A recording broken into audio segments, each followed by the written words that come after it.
नमस्कार मित्रों, नए कृषि दर्शन में आपका स्वागत है। और आज मैं पहुंच चुका हूं उत्तर प्रदेश के बस्ती जिले में।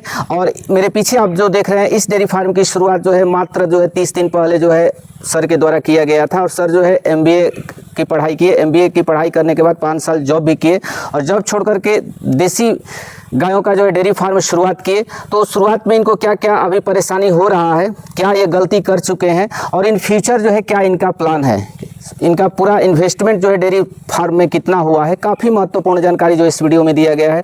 इसलिए आप इस वीडियो को कंटिन्यू देखिएगा।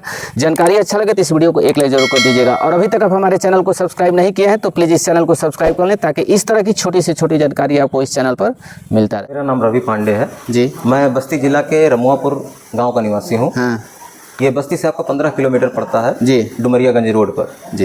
यहाँ हमारी एक छोटी सी डेयरी है जी, जो हमने अभी स्टार्ट किया है। इसके पहले आप क्या कर रहे थे सर? आप थोड़ा अपनी जर्नी के बारे में इसके पहले सर मैंने MBA किया है बेंगलोर से। हाँ और मैं वहीं पर जॉब करता था। हाँ एक रियल एस्टेट कंपनी में जी।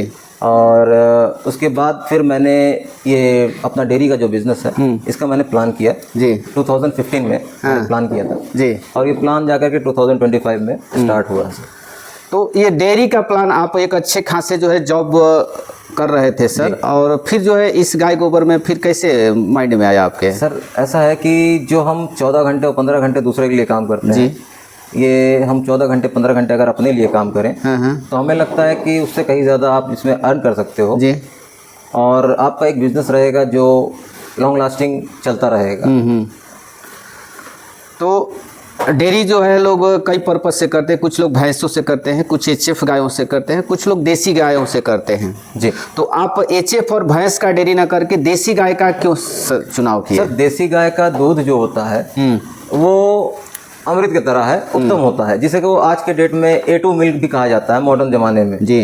अदरवाइज पुराने जमाने में तो देसी गाय का दूध ही बोला जाता था, लेकिन आज A2 और A1 मिल्क में डिफरेंस हो गया है। तो A1 मिल्क जो है वो आपका HF और जर्सी में होता है, जो कि सेहत के लिए अच्छा नहीं होता है। ये साइंटिफिकली मतलब प्रूवन किया हुआ है। और भैंसों का सर अभी मैं रखूंगा भैंस भी, ऐसा नहीं कि मैं भैंस नहीं रखूंगा, लेकिन स्टार्टिंग जो है मैंने गायों से किया है, देसी गायों से जी जी। तो जो देसी गाय है सर कहाँ से लेकर के आए? हरियाणा से लेके आए। हरियाणा से लेकर के आए? जो हमने हरियाणा से लेकर के आए, हमारा अनुभव ये रहा है सर कि पहले तो आप अपने नज़दीक लोकल एरिया में देखिए जी। और लोकल एरिया में भी अगर आप किसानों से ले सको तो बहुत ही बढ़िया होगा। अगर किसानों के पास नहीं मिल रहा हो आपको देसी गाय तो फिर आप बाजार की तरफ रुख कर सकते हो, लेकिन बाजार में जाने से पहले वो आपके पास इतना नॉलेज होना चाहिए कि वहाँ पर आप ठगे न जा सकें जी। तो वहाँ से लेकर के आए तो क्या समस्याएं आपके साथ आया गायों को लेकर के? सर गायों को लेकर के हमारे पास फिलहाल कोई समस्याएं नहीं आई हैं, किंतु हाँ ये है कि उतने दूर से जब आप लेकर के आते हो तो थोड़ा बहुत वो जो अपना मिल्क का जो कैपेसिटी है वो घटा देती हैं वो लोग। तो वहाँ से गाभिन लेकर आए थे या बच्चा दी हुई? नहीं, मैंने सारा बच्चा दिए हुए लेकर के आया। बच्चा दी हुई लेकर के आए थे।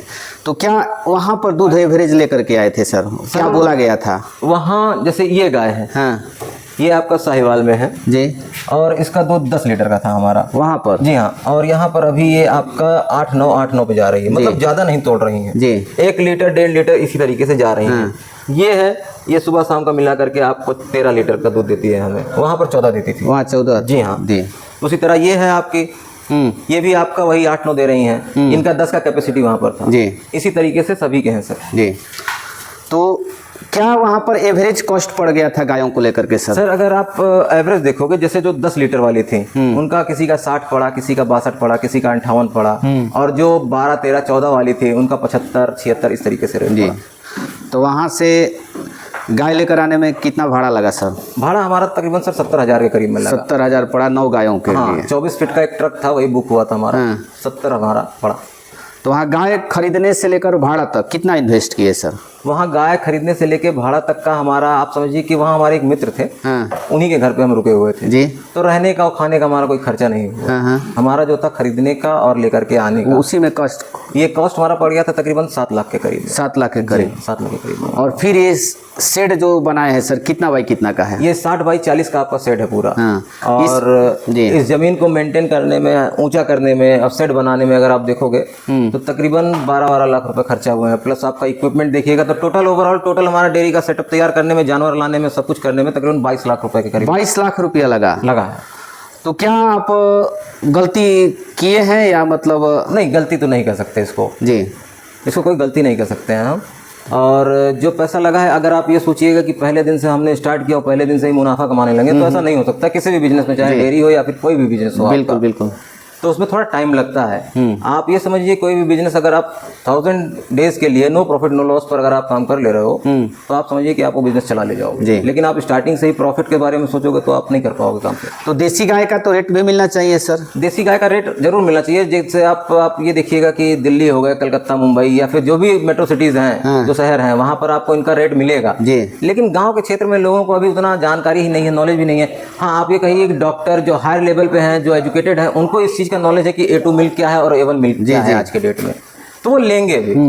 लेकिन आप ये कहो कि आम जनता को कह दो कि भाई आप A2 मिल्क हम पिला रहे हैं, तो बोलेंगे दूध तो दूध ही होता है। तो उनके लिए अगर आप सफ़ेद डिटर्जेंट भी घोर के दे दो तो वो दूध ही मान लेंगे उसके लिए भी। उनको ये नहीं पता कि किसका पीना चाहिए किसका नहीं पीना चाहिए। आप देसी गाय का दूध पीजिए। पहले के ज़माने में अपने दादा परदादा देखिए, जी जी, कहाँ HF की गाय थी? नहीं थी सर। ये जब दूध का क्रांति आया सन, हमें लग रहा है 1970 के करीब में, तब ये HF की ब्रीड वहाँ से यहाँ आई हैं हमारे देश में जी, कि हाई प्रोडक्शन मिल्क हो, तब से यहाँ पर ये टिक गई हैं। नहीं तो हम लोग के यहाँ तो देसी ही गाय थी।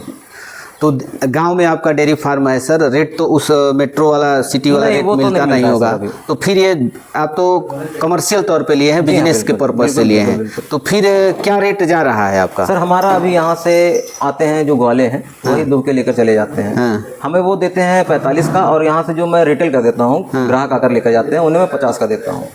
तो क्या 45 और 50 रुपया देसी गाय का दूध बेच करके डेयरी चला लेना नहीं पॉसिबल है सर? नहीं, वो पॉसिबल नहीं है। हाँ। लेकिन ये है कि आप नो प्रॉफिट और नो लॉस में भी रहोगे जी, और एंड ऑफ द मंथ आपको कुछ ना कुछ आपके जेब में भी मिल जाएगा।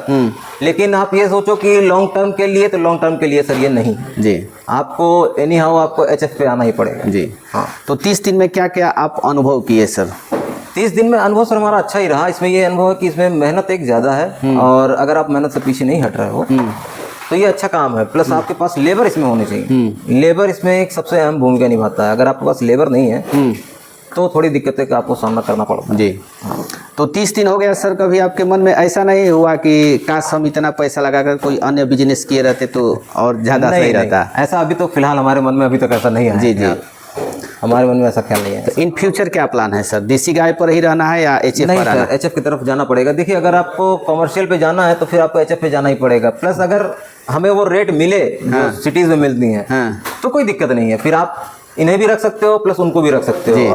आप दोनों को रखिए, आप दोनों को सस्टेन कर सकते हो। लेकिन अगर आप रेट नहीं मिले तो सर आपको HF पे जाना ही पड़ता है। तो नए जो युवा हैं सर, आप भी एक युवा हैं, नए युवा हैं जो जोश में आकर के अन्य राज्यों से जो है गाय लेकर के आ जाते हैं और एक भारी मात्रा में लेकर के आ जाते हैं, और फिर जो है उनका डेयरी बंद भी हो जाता है। वैसे अगर कोई आना चाहता है तो उन युवाओं के लिए क्या संदेश देना चाहेंगे? देखिए सर, किसी को अगर करना हो, अगर उनका कंडीशन ठीक है, अगर उनको ये है कि भाई हम ले आएंगे 9 जानवर या 10 जानवर, अगर हम लॉस में भी जा रहे हैं, अगर हमें दिक्कत नहीं है कि भाई हमें खाने पीने की दिक्कत नहीं, रहने की दिक्कत नहीं है, तो बेशक आप कर सकते हो। लेकिन अगर जिनके पास पूंजी नहीं है, कि हमारे पास बैकअप नहीं है और फिर दिक्कतें हो सकती हैं, इसी से कमाना खाना है, तो भाई स्टार्टिंग आप थोड़ा कम से करिए। जी, कहाँ से ले खरीदारी करना चाहिए? आप नज़दीकी आप किसी किसान के घर से करो तो वो सबसे बेस्ट है।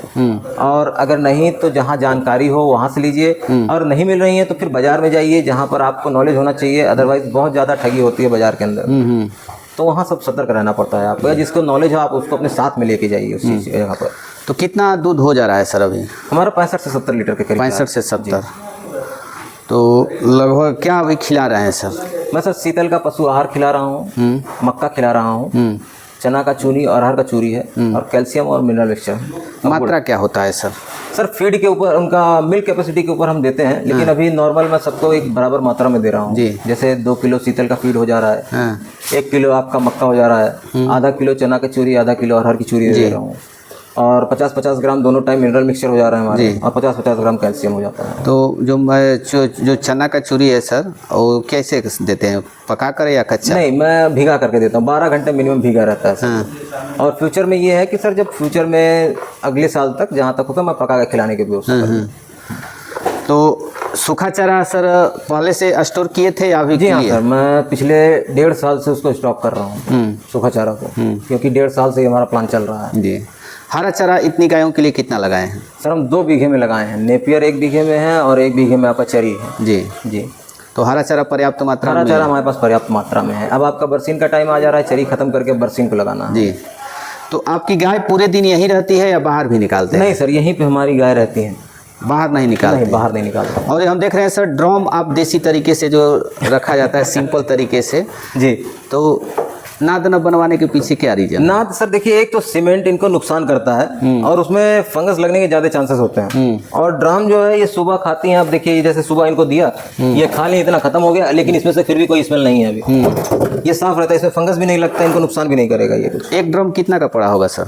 ये एक ड्रम सर हमारा 900 रुपये करीब में पड़ा, जिसको हमने 2 पार्ट किया, एक में पानी के लिए नीचे वाला कर दिया, ऊपर वाला खाने के लिए कर दिया, ताकि लीकेज ना हो। तो आपके पास स्पेस है सर, बाहर भी निकाल सकते हैं बरसात के बाद? बिल्कुल।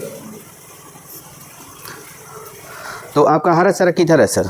ये यहाँ पर है हमारा हरा चारा। ये नेपियर हो गया? हाँ, ये नेपियर है और वो चरी लगाए हुए हैं। जी। तो ये आपका लग रहा है कि गांव के बाहर है क्या आपका? नहीं, ये बस ये पेड़ है, इसके पीछे ही गांव है हमारा। हाँ। तो कितना समय आप दे पाते हैं सर? सर मैं 24 आवर यहीं रहता हूँ। यहीं रहते हैं? जी हाँ, यहीं पर रहता हूँ। देखिए, किसी को अगर स्टार्ट करना हो तो कम से कम मिनिमम 5 गाय तो आप रखो। और अगर बिजनेस पर्पस पे आप जा रहे हो तो अगर रेट मिल रहा हो तो देसी पे जाइए, नहीं तो आप एचएफ, डायरेक्ट एचएफ पे जाइए, बिना कुछ सोचे समझे। कितने लीटर वाली सर? कम से कम सर आपका 18 लीटर होना चाहिए जी दूध। अगर मतलब 15 से 20 के बीच में आपका दूध हो हाँ, तो आप सही हैं एकदम। अगर 12-13 लीटर वाली दूध से स्टार्ट किया जाए सर तो? सर 12-13 लीटर वाली दूध से आप स्टार्ट करोगे तो फिर वही है कि आप प्रॉफिट तो रहेगा उसमें भी, नो डाउट है, लेकिन फिर कम प्रॉफिट रहेगा आपका। जी जी। और स्टार्टिंग में क्या होता है सर कि खर्चे थोड़े ज़्यादा होते हैं। हाँ। क्योंकि आपको उस समय पीरियड लर्निंग रहेगा, आप कितना भी यूट्यूब देखो, कहीं पर भी आप चले जाओ, लेकिन जब तक आपके पास प्रैक्टिकल, आप थियोरेटिकल नॉलेज नहीं आप लेते हो लेकिन प्रैक्टिकल नहीं ले पाते हो। जी। तो जब प्रैक्टिकल आप करने के लिए उतरते हो मार्केट में तो फिर आपको खर्चे थोड़े ज़्यादा होते हैं। तो इसलिए आप कम से कम आप 5 गाय रखो, जिससे 1 कुंटल कम से कम दूध हो। जी। तो आप ये समझो कि 50% करीब में आपका बचत तो होना निश्चित है। जी। तो चलिए, इतनी व्यस्तता रहते हो सर, इतनी महत्वपूर्ण जानकारी हमारे दर्शकों के साथ साझा की है, इसके लिए आपको बहुत बहुत धन्यवाद। जी, धन्यवाद।